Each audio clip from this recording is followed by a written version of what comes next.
देखिए students, example first क्या statement है आपके पास। Solve this equation in series means आपके पास एक डिफरेंशियल इक्वेशन गिवन है, उसका आपको सीरीज सॉल्यूशन फाइंड आउट करना है। किसके अबाउट फाइंड आउट करना है, कुछ नहीं दे रखा। क्या करोगे, इसको पहले एग्जैक्ट फॉर्म में लिख के देखोगे और ये चेक करोगे कि आपके पास ऑर्डिनरी पॉइंट कौन सा है, रेगुलर पॉइंट कौन सा है। ठीक है, तो आपने क्या किया, डिफरेंशियल इक्वेशन को लिख दिया एग्जैक्ट फॉर्म में। एग्जैक्ट फॉर्म का मतलब d2y/dx² के कोफिशिएंट को 1 बना दिया। अब यहाँ से देखो आप क्या ऑब्जर्व करोगे, ये आपके पास px, ये आपके पास qx।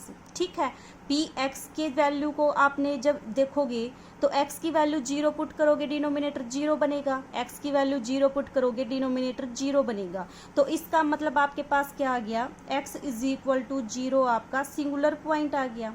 ठीक है, तो ऑर्डिनरी वाला केस तो आपका नहीं आया, मीन्स 1.4 एक्सरसाइज का केस तो आपके पास नहीं आया। तो इसका मतलब आप कैसे सोल्व करोगे इसको, जो नेक्स्ट एक्सरसाइज है उनके अकॉर्डिंग।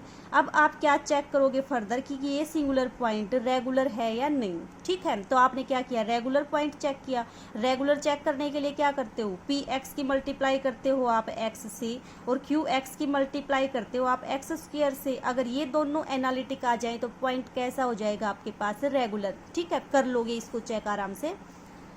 तो आपके पास क्या आएगा, x = 0 रेगुलर सिंगुलर पॉइंट आ जाएगा। ठीक है, अब रेगुलर सिंगुलर पॉइंट आने के बाद क्या करते हो आप, y = ये सॉल्यूशन मान के चलते हो। अगर आपके पास ऑर्डिनरी पॉइंट होता तो समेशन a0x⁴m(x⁴r) इस तरह से मानते थे सॉल्यूशन। लेकिन अगर आपके पास रेगुलर सिंगुलर पॉइंट है तो आप सॉल्यूशन क्या मान के चलते हो, इसको सॉल्यूशन मान के चलते हो। ये पॉइंट ध्यान रखना कि इस केस में सॉल्यूशन आपका इसको मानोगे। ठीक है, फिर dy/dx फाइंड आउट करोगे, d2y/dx² फाइंड आउट करोगे। तीनों की वैल्यूज़ किस में पुट करोगे, इक्वेशन 1 में पुट करोगे। इक्वेशन 1 में पुट करने के बाद आपके पास देखो क्या आएगा,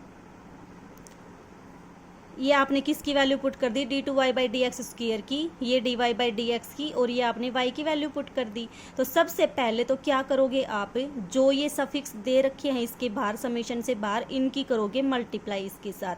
मल्टीप्लाई करोगे तो देखो कितना आएगा आपके पास, ये तो कॉन्स्टेंट टर्म है, एज इट इज आएगी। x⁻m+r-2, 2 पावर यहाँ पे तो कितना आ जाएगा, m+r आ जाएगा। x की मल्टीप्लाई इससे करोगे आपके पास ये टर्म आ जाएगी। फिर 1 की मल्टीप्लाई इससे करोगे, -x² की मल्टीप्लाई इससे करोगे तो आपके पास ये टर्म आ जाएगी। तो ये आपके पास आ गई इक्वेशन। अब देखो क्या है आपके पास, नेक्स्ट स्टेप में क्या करते हो आप, जो भी ये आपके पास इंडेक्स होता है इसको शिफ्ट करते हो। कि कहाँ पे शिफ्ट करोगे, m+r में शिफ्ट करोगे। ठीक है, इंडेक्स शिफ्ट करना आपको बता रखा है कैसे करते हो, m+r+2 को क्या पुट कर दोगे, k पुट कर दोगे। ठीक है, तो देखो क्या आएगा आपके पास। तो इंडेक्स शिफ्ट करने के लिए आपने क्या किया, आपकी जो लास्ट टर्म दे रखी है वो क्या है, ar(x⁻m+r+2), r कहाँ से कहाँ है आपका, 0 to ∞। तो अब देखो समेशन किसके ऊपर है, r के ऊपर। आपको ये टर्म किस में चाहिए, m+r में चाहिए, ये वाला सफिक्स। तो क्या करो, सिर्फ r+2 को कंसिडर करो।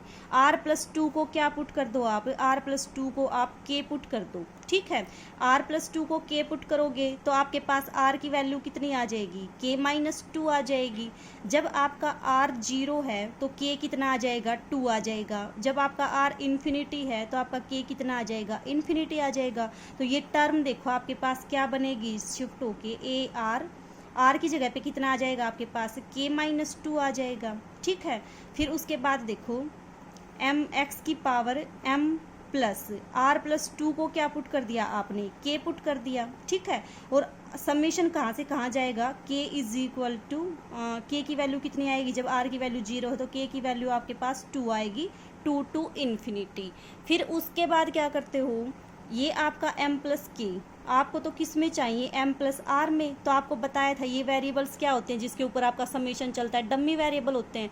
तो आप k की जगह पे क्या पुट कर दो, r पुट कर दो। तो कितना आ जाएगा ये आपके पास, ये आपके पास आएगा summation r from 2 to infinity, ये कितना आ जाएगा ए आर माइनस 2 एक्स की पावर m प्लस आर। तो इस तरह से आप क्या करोगे, इन टर्म्स को शिफ्ट करोगे, ठीक है। m प्लस आर में शिफ्ट करना था तो आपने क्या किया, जो ये r प्लस 2 है इसको k बना दिया, ठीक है, और फिर k को क्या पुट कर दोगे, r पुट कर दोगे।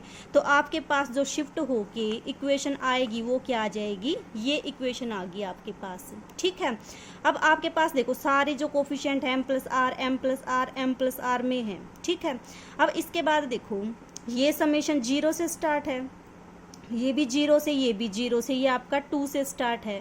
तो जनरल टर्म बनाने के लिए आप क्या करो, r की वैल्यू 0 1 कर दो, फिर समेशन कहाँ से स्टार्ट हो जाएगा आपका 2 से स्टार्ट हो जाएगा, फिर इसमें भी r की वैल्यू 0 और 1 पुट कर दोगे तो समेशन कहाँ से स्टार्ट हो जाएगा, फिर 2 से स्टार्ट हो जाएगा। सिमिलरली यहाँ पे तो देखो आपके पास क्या आएगा, जब आप r की वैल्यू 0 पुट करोगे तो आपके पास क्या आ जाएगा, x की पावर m आएगा। तो x की पावर m के कोफिशिएंट्स को कलेक्ट कर लो। x की पावर m कब आएगी आपके पास, x की पावर m आपके पास जब आएगी जब r को 0 पुट करोगे, ठीक है, क्योंकि आपको इंडिशियल इक्वेशन के लिए क्या चाहिए, x की लिस्ट पावर। x की लिस्ट पावर कहाँ से आएगी आपके पास, जब r को 0 पुट करोगे तभी तो आपके पास x की लिस्ट पावर आएगी। तो आपने क्या किया, x की पावर m के कोफिशिएंट्स को कलेक्ट कर लिया। x की पावर m आपकी यहाँ से आएगी जब r को 0 पुट करोगे, यहाँ से आएगी जब r को 0 पुट करोगे, यहाँ से आएगी जब r को 0 पुट करोगे। तो कितनी आएगी देखो, जब r को 0 पुट करोगे तो 2m into m plus m minus 1, r को तो 0 पुट कर दिया, यहाँ से कितना आएगा m आ जाएगा, और साथ में कितना आएगा आपके पास, r को 0 पुट करोगे तो a नोट आ जाएगा, ठीक है। a नोट तो तीनों में आएगा तो कॉमन निकाल दिया। तो इस तरह से हमने क्या किया, x की पावर m को कलेक्ट किया। x की पावर m प्लस 1 कब आएगी, जब r को 1 पुट करोगे। तो r को 1 पुट करोगे तो ये वाला समेशन, ये वाला समेशन और ये समेशन, ये तीनों देंगे इसकी वैल्यू, ठीक है। तो आपके पास आ जाएगी x की पावर m प्लस 1। अब इन तीनों का समेशन कहाँ से स्टार्ट होगा, r इज इक्वल टू 2 से, उनको हमने एक साथ लिख लिया, summation r is equal to 2 to infinity. अब ये सारे समेशन कहाँ से स्टार्ट हो जाएंगे, r इज इक्वल टू 2 से, ठीक है। उसके बाद देखो फिर नेक्स्ट स्टेप क्या था आपके पास, इंडिशियल इक्वेशन फाइंड आउट करना। इंडिशियल इक्वेशन कैसे फाइंड आउट करोगे, x की लिस्ट पावर को 0 के इक्वल इक्वेट करके। तो जब आप इसको 0 के इक्वल इक्वेट करोगे तो आपके पास m की 2 वैल्यूज़ आ गई।